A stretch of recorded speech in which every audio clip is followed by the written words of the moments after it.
Doctor Mohammad Yunus তার যে আন্তর্জাতিক যে সুপরিচিতি, সেক্ষেত্রে আসলে বাংলাদেশের সরকার প্রধান হিসেবে বাংলাদেশের যে পারস্পরিক স্বার্থ রক্ষা এবং সম্পর্ক উন্নয়নে কতটা অগ্রগতি সাধন হলো বা করতে পারলো, এইটি একটা আমাদের কি বলা যায় আশাহত হওয়ার একটা বড় জায়গা। এটা সবাই আমরা আশা করেছিলাম, তার যে পরিচিতি আন্তর্জাতিক মহলে, তার ফলে আমরা অনেক কিছু অর্জন করতে পারবো, এইটা একটা স্বপ্নও দেখানো হয়েছিল আমাদেরকে।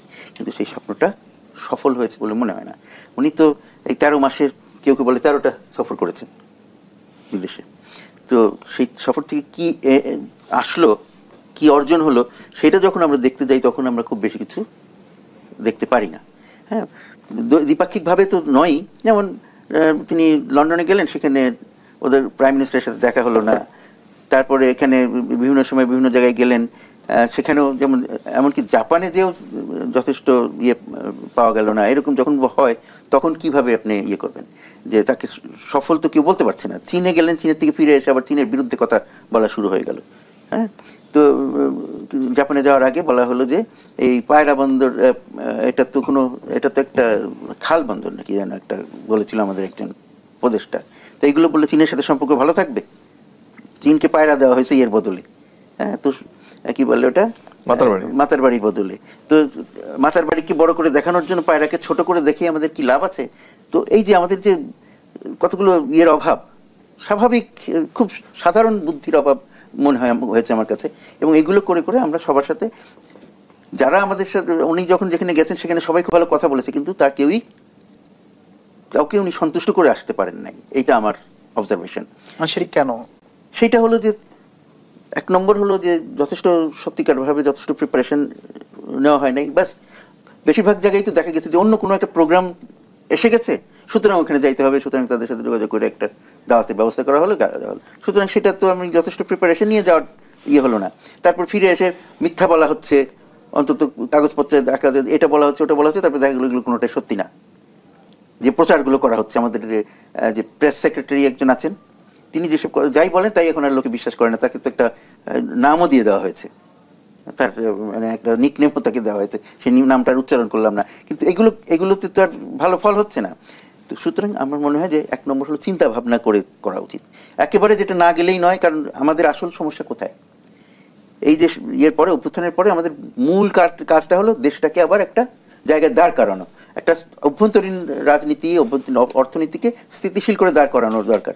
সেই কাজটি বাদ দিয়ে ঘন ঘন বিদেশে গেলে কি আমাদের ইয়ে বাড়বে? লোকে আমাদের সম্বন্ধে কি ধারণা করবে? যে না, এরা আসলে দেশের কাজ করে না, এরা হলো নাম কামাইতে চায়। তো এইটা যখন লোকে ভাবতে শুরু করে তখন তারা আমাকে গুরুত্ব দিবে না। তো সুতরাং আমার মনে হয় যে এই কারণগুলো, যে অহেতুক বারবার বিদেশে ছুটে যাওয়ার কোনো দরকার নাই। দেশে বসেও বিদেশের সাথে সম্পর্ক ভালো রাখা যায়। আর সবখানে যে ওনাকে ছুটে যেতে হবে তা তো না, আরও অনেকজন আছেন যারাকে দুতিয়ালি করতে পাঠাতে পারেন তিনি। তো সুতরাং এইগুলো আমার মনে হয় চিন্তা ভাবনা করে করা উচিত।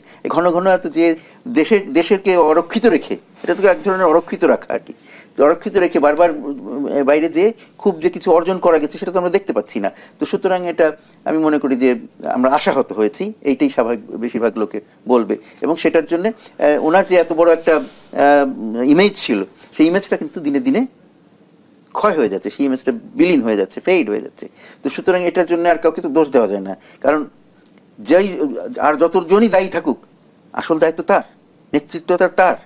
তাকে নিশ্চিত করতে হবে যে তার সাথে যারা কাজ করছে তারা ঠিক কাজ করছে, তারা যে ভুল করে তাদেরকে ঠিক করাও তার দায়িত্ব। সুতরাং আর শেষ হিসাবে সব দোষ যায় তার ঘাড়েই চাপবে, এবং যা কিছু ব্যর্থতা সেটার জন্য দায় তার ঘাড়ে চাপছে। তো সুতরাং তার সেই ইমেজটা যে খুব কাজে লাগছে, তা তো আমরা কারোর কাছ থেকে কিছুই অর্জন করতে পারছি না সেই হিসাবে।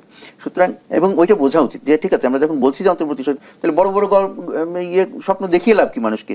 যেটা করতে পারবো না সেটা স্বপ্ন দেখানোর দরকার কি? এই যে যেমন হঠাৎ করে কতগুলো জিনিস তৈরি করে, কি বলে, রাজনীতিতে কিছু সংস্কার করার নাম করে পিআর, তারপরে 2 কক্ষ, এগুলো বলছে, এগুলো ঝট করে করা যায় নাকি? এগুলো করে কি করা হচ্ছে? জটিল করে তোলা হচ্ছে আমাদের রাজনৈতিক অবস্থার, যে এমনি জটিল পরিস্থিতি সেটাকে আরো জটিল করে তোলা হচ্ছে এবং মানুষকে বিভ্রান্ত করা হচ্ছে। এর ফলে কোনো ভালো ফল হবে না, মানুষ বিভ্রান্ত হবে, কিন্তু এর ফলে কোনো উন্নতি যে হচ্ছে তা তো না, সংস্কার সত্যি হচ্ছে না। এই সংস্কার করবার অধিকার তো তাদের কারোই নাই সত্যিকার, যদি আমরা সেইভাবে দেখি। এই যে এইসব খুব বেসিক যে সংস্কারগুলোর কথা আমরা চিন্তা করি মাঝে মাঝে, সেগুলো করবার অধিকার তো এই সরকারের নাই। একেবারে শুরুতে যখন অভ্যুত্থান হয়েছিল তখন ঝটঝট করে কিছু করে ফেললে তখন হয়তো লোকে বাধা দিতে পারতো না, তাদেরও সেটা রাজ ছিল কিনা সেটা আলাদা কথা, কিন্তু তখন এক ধরনের